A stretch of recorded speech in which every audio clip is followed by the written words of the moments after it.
Now, on 105.9 FM and streaming worldwide on the WMAL app, O'Connor and Company.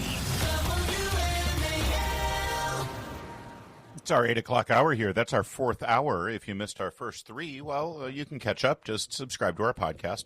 Get that download so you can hear everything we talk about, including, apparently, my Grinch-like behavior toward Christmas lights in front of houses, siding with HOAs and things like that. It's Larry O'Connor with Julie Gunlock. And Julie, look, at 8:30, we're going to talk to Ric Grenell of the Kennedy Center. We like Ric Grenell.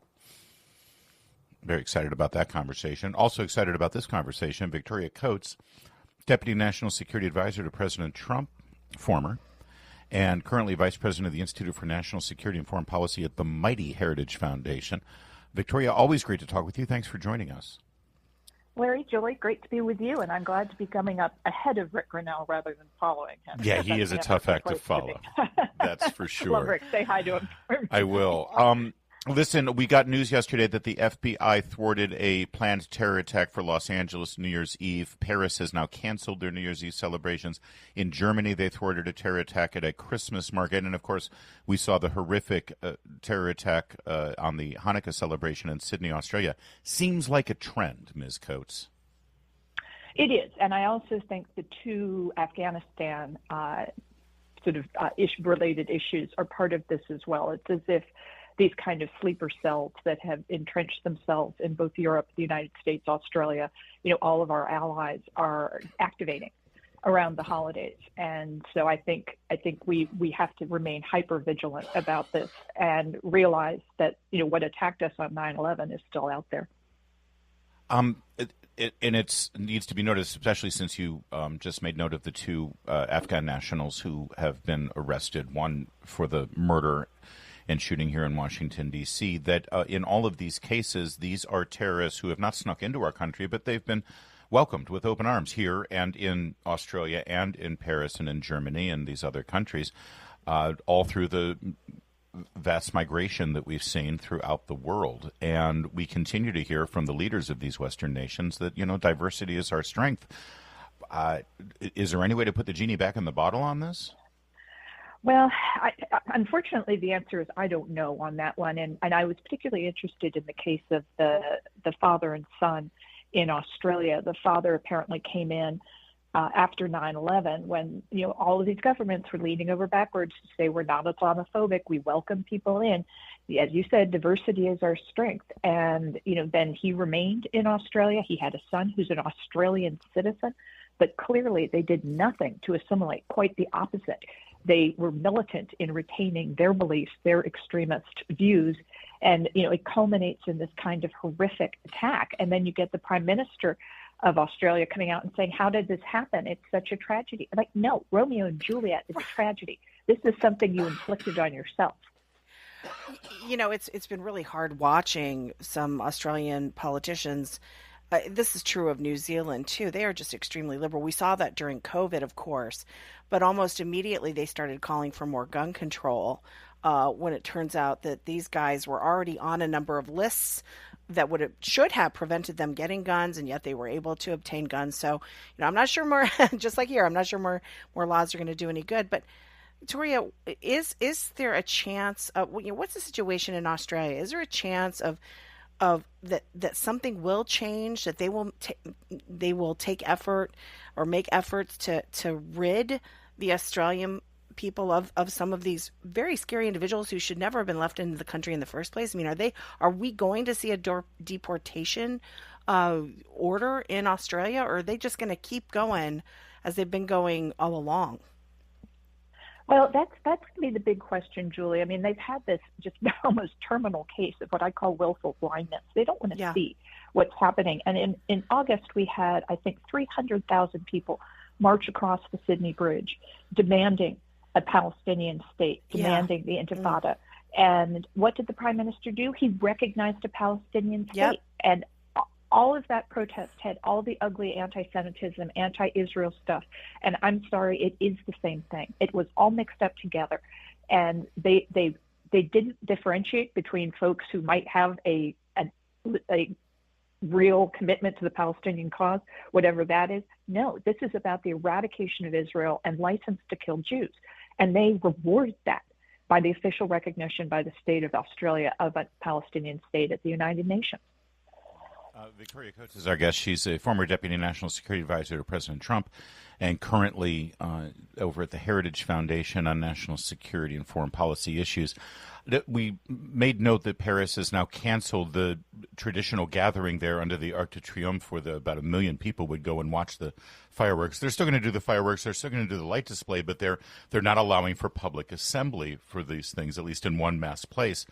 And I know that public safety is critically important for governments, obviously, but at the same time, standing by your Western values and allowing people to celebrate important events like Christmas and New Year's is also kind of a vital role for a civilization. What's the right thing to do here? Now that we know that we had a terror attack thwarted in Los Angeles, Lord knows there's probably other ones being planned.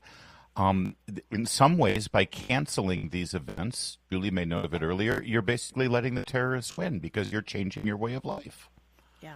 Absolutely. I mean, the purpose of terrorism, as my old boss, Don Rumsfeld, used to say, is to terrorize. And you have our governments now reacting in terror. And God bless President Trump, who's not acting in terror. We had the menorah lighting on the ellipse to mark the first night of Hanukkah. We have the Hanukkah party at the White House tonight. You know, the vice president's was last night. They're going ahead with this stuff. They're not going to cower. And that's what we should do, you think? I mean, even in light of the actual threats that clearly are out there, it's frankly better for us to be defiant and say, no, we're going to. People can make individual choices, of course, but as a society, we move forward and we live our lives. I think so. I mean, we have to take every precaution. And I know, Attorney General Bondi, FBI Director Patel are all hyper vigilant right now about all of these threats. And, they are not afraid to say, this is a problem. And we wrote a paper on the potential Iran attack last spring when everybody was saying either it was regime change or bust or World War III. We thought it was going to be neither, but we said our main concern was that there were Iranian cells in the United States that could activate in response because of what has crept across our southern border during the Biden administration. And important to realize that happened in Australia. In August, they expelled, for the first time since World War II, they expelled an ambassador. It was Iran's ambassador because they had such overwhelming evidence that Iran was behind the 1,600 episodes of anti-Semitism that have happened in Australia since October 7th. Also, finally, how feasible is it for there to be a re-vetting regiment here in America?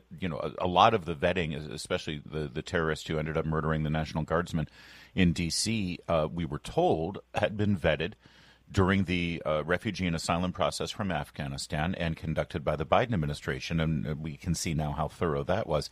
Is it feasible to do a re-vetting of the people who have come into this country, and is it feasible to do that based on certain criteria, based on the nation of origin? I think we have to. It's a massive, massive undertaking, and it won't be perfect, but we have to start somewhere. And that's why the demonization of our fellow citizens who are working for ICE and our other immigration enforcement agencies is so disgraceful. The way that they have been held up for vilification, for doing their jobs, for trying to keep us safe. So we have to start, as I said, somewhere. So overwhelming task, yes, but we have to do it. Victoria Coates, thanks for joining us on this. I really appreciate it. Thanks, you guys. Merry Christmas. And Merry Christmas to you. That is Victoria Coates, former Deputy National Security Advisor and currently Vice President for National Security and Foreign Policy at Heritage. WMAL, making sense of the news. Live from the Home Paramount Pest Control Studios. Home Paramount, the leader in pest control since 1939. Wow, 56 degrees on Thursday, Julie. You know what I'm going to do? I'm going to get dressed up like a half-naked Santa Claus, run through the streets, and plunge into the Chesapeake Bay. How many ticks will you have? Oh, you don't want to know. Looking forward to the inspection process, though. Good God. They say there ain't no pest like a Budapest, and things are going really weird in Budapest right now as dozens of people are dressed half-naked Santa Claus outfits and running through freezing temperatures in the Hungarian capital. It's called the Half Naked Santa Run. Really? Yeah.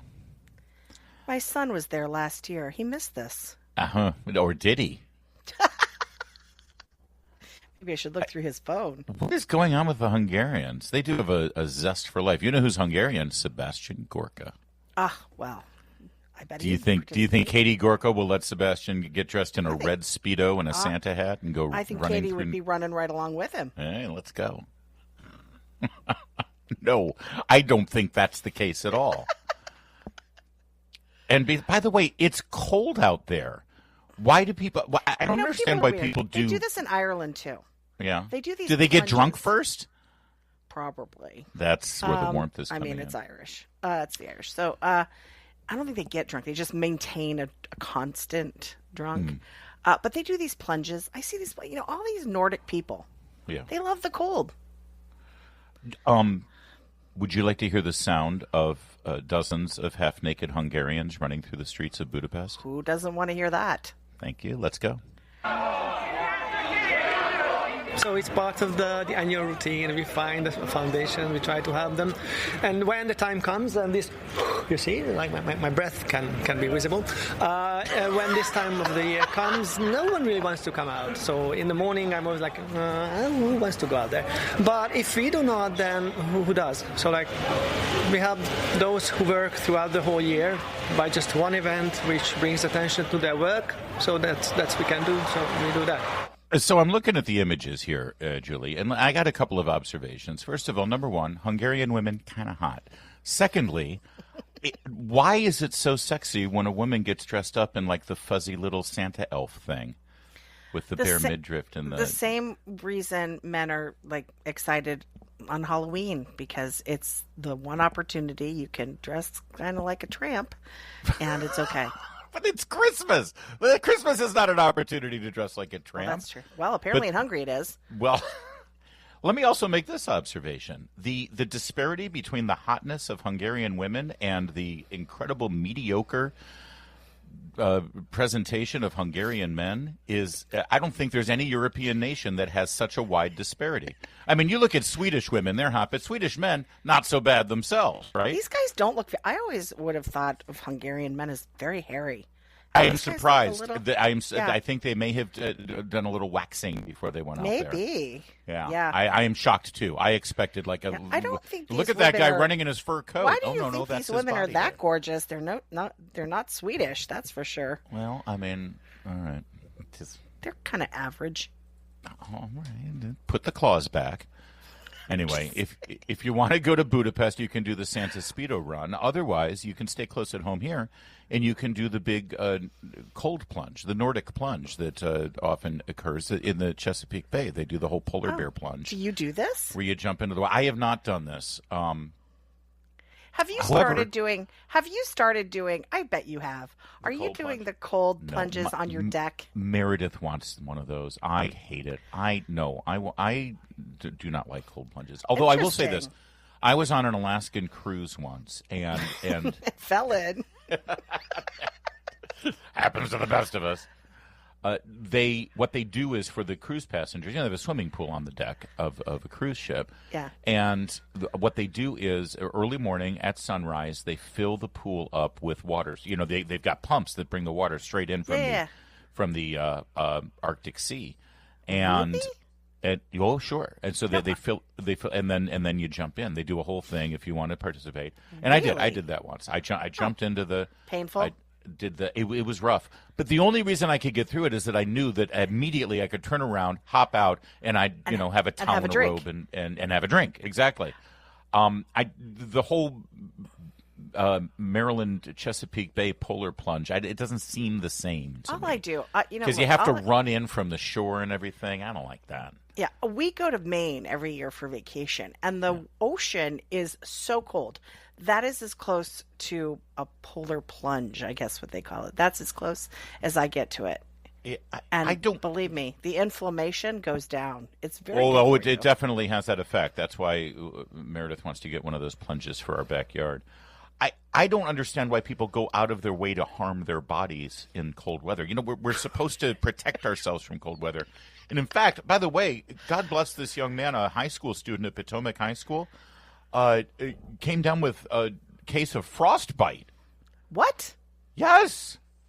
I'm always afraid. Wait. Are you ever afraid that your heart will stop? Like, it's your Of body course. can't take the shock? Of course. They say it's good for you. They say, but no, I mean, I don't know if this kid, email was sent around to Potomac High School staff in Prince William County by the assistant principal announcing a student came to school's clinic with frostbite. Oh. Said with the extremely cold weather this morning, we had a student in the clinic with frostbite on his fingers after waiting for the bus without proper winter clothing.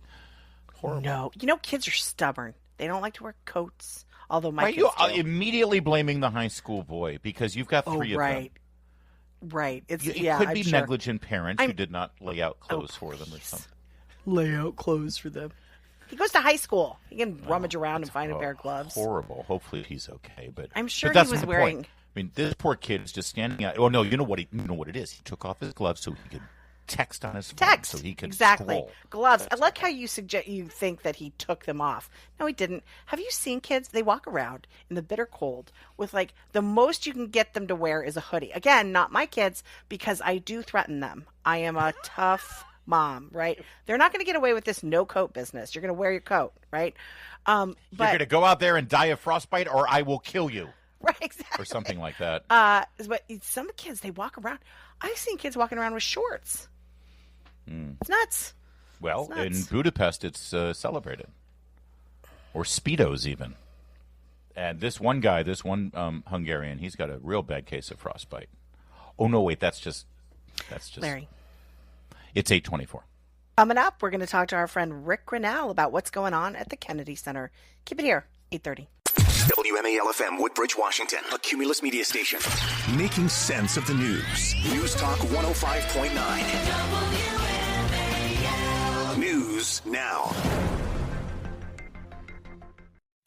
Now on 105.9 FM and streaming worldwide on the WMAL app. O'Connor and Company.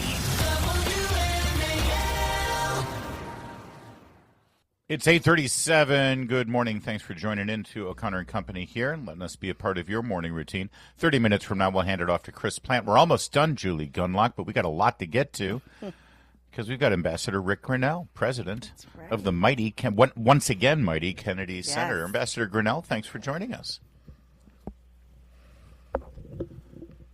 Ambassador. We will reconnect with Ambassador Ric Grenell momentarily. Or we will wait for him to take his phone off mute, which is often the situation.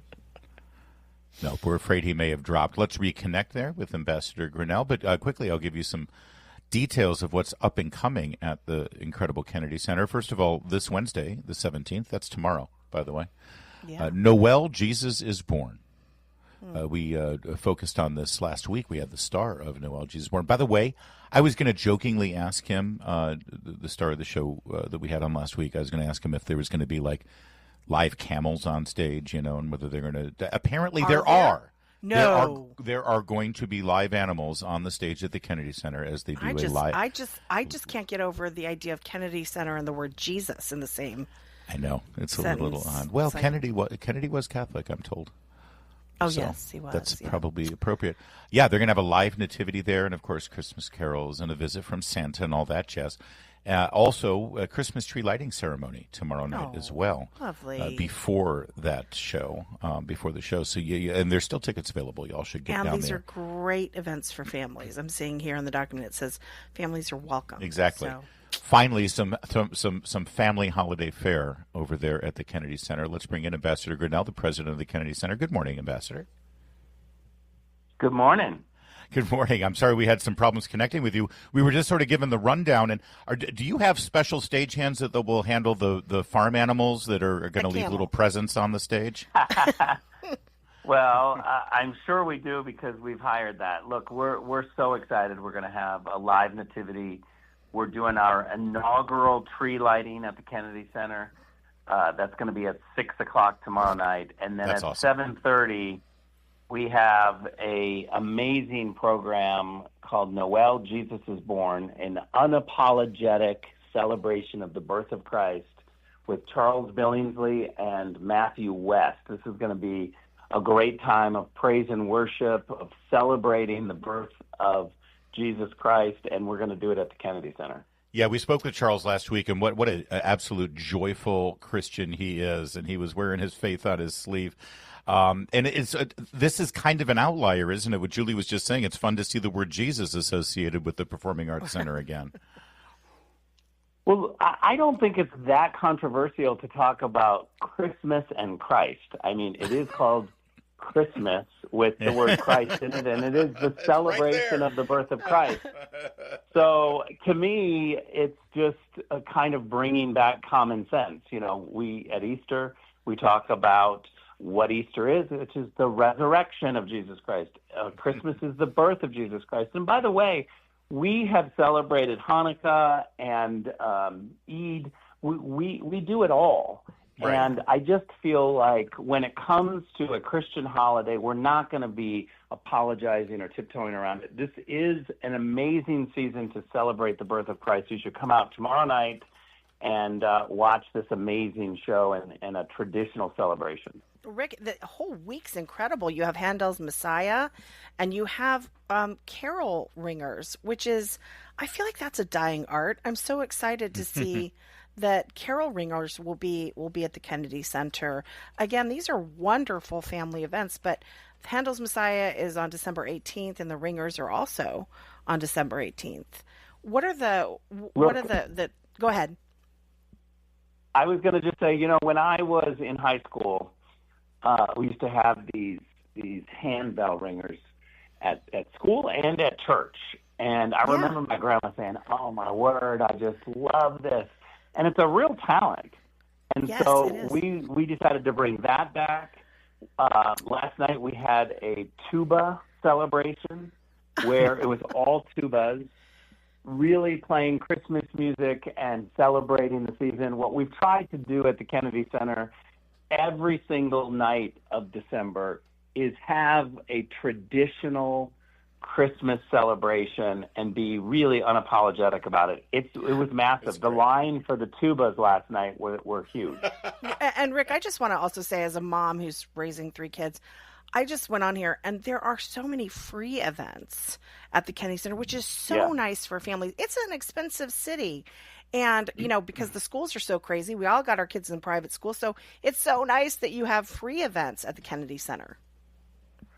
Well, one thing I want to point out, Julie, is that we do have free events, but it's not technically an expense for the Kennedy Center, because what we've done is we've invited corporate America to sponsor these events. And that is the way that we're going to get them. To be honest, in the past, corporations didn't want to sponsor things because they were controversial and they weren't traditional.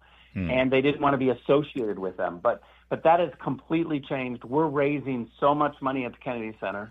We're able to do this free programming because corporations. So I would just say, when you come to a free event, look around for the signage to see who is sponsoring that and support them, because they have stepped out to give you this event for free. I want to remind everybody that Ambassador Ric Grenell was our man in Germany for several years under President Trump. And then, 6 years ago, you were the acting director of national intelligence. And now you're hosting KISS and a tuba Christmas event at the Kennedy Center. Is there anything that you're incapable of, Rick? Well, I will tell you, there's just one theme to this, and it's all the things that Donald Trump asked me to do. Yeah. And so sure. None of those things that you just described were my idea. I just said yes. Rick, you mentioned the corporate sponsorship. I come from the world of the performing arts and theater, and I've heard from former associates of mine who will say, gosh, don't quite understand what's going on at the Kennedy Center. It's all so different than what we're used to. And I said to one of them, you should probably go, give them a call and try to observe what's happening over there. You might want to sort of rethink the model of your nonprofit performing arts center, because the money is rolling in over there. Have you heard from other regions saying, wow, show us this secret sauce? How are you getting that corporate money? Yeah, look, arts institutions across the country have been struggling with ticket sales ever since COVID. It's gotten worse. We compete with Netflix and people sitting on the couch at night and entertaining themselves, or live events. Yeah. There's a lot of competition. And so what you have to be able to do, and the change that we made was to say, if you can't sell enough tickets to pay for the production, then you need to find a donor and a corporate sponsor. And somehow that mix all together, if you can get to zero, not let us lose money, then we'll do the programming. So the only change we've made is we're not signing anyone to come to the Kennedy Center unless we have a conversation about how we're going to pay for it. And like Julie said, there's a lot of free stuff. It's not about just ticket charges. It's about making sure that we do the work to get the support from the community, and the corporations are the community. If you have a program that is not supported by corporate dollars or donors or ticket sales, it shouldn't be done, because it's clearly not something that the Kennedy Center should be promoting when there's so many people who want to come. We got to prioritize. We're going to prioritize what the community wants. Well, it's a game changer, and it's been an amazing thing to watch, and I can't wait to see 2026. It's going to be phenomenal. By the way, also, 1 week from today, the 23rd of December, will be the televised production of the Kennedy Center Honors. What a triumph that was. Can't wait to see it. I think it's going to get pretty good ratings, Rick. Congratulations on all the success. For sure. All right, Matt. Thanks. Great talking with you. Merry Rick. Christmas. Have fun tomorrow. It is 8:45. News Talk 105.9 WMAL, making sense of the news. Well, Julie, one thing we can predict, it's going to be a fascinating day at 1600 Pennsylvania Avenue, as Vanity Fair has published an interview with White House Chief of Staff Susie Wiles, who really gives any interviews at all. She's incredibly circumspect and reticent to talk to the media, but apparently over the course of 11 interviews, this is Wiles, as the New York Times assesses it, offered pungent assessments of the president and his team. Pungent? Here, let me give you an example. President Trump has an alcoholic's personality. Vice President J.D. Vance has been a conspiracy theorist for a decade. His conversion from Trump critic to ally was based not on principle, but was sort of a political, because he was running for Senate. Elon Musk, an avowed ketamine user and an odd duck. Russ Vought, budget director, is a right-wing zealot, and Attorney General Pam Bondi completely whiffed in handling the Epstein files. Well, do we disagree with much of that? I mean, Elon Musk is odd, and yes, Russ Vought is right-wing. I don't know if I'd use the word zealot. Attorney General Pam Bondi definitely whiffed on Epstein files. And the J.D. Vance thing, I take that with a grain of salt. She is a Marco Rubio loyalist. Yes, absolutely. And I take this as the beginning of sort of the, realignment for 28. You can just imagine people going, see, President Trump, he's an alcoholic. No, she's saying That's not what he said. He works a lot. I think Susie Wiles. I think Susie Wiles is going to have a rough day today, is all I'm saying. It's 8:53.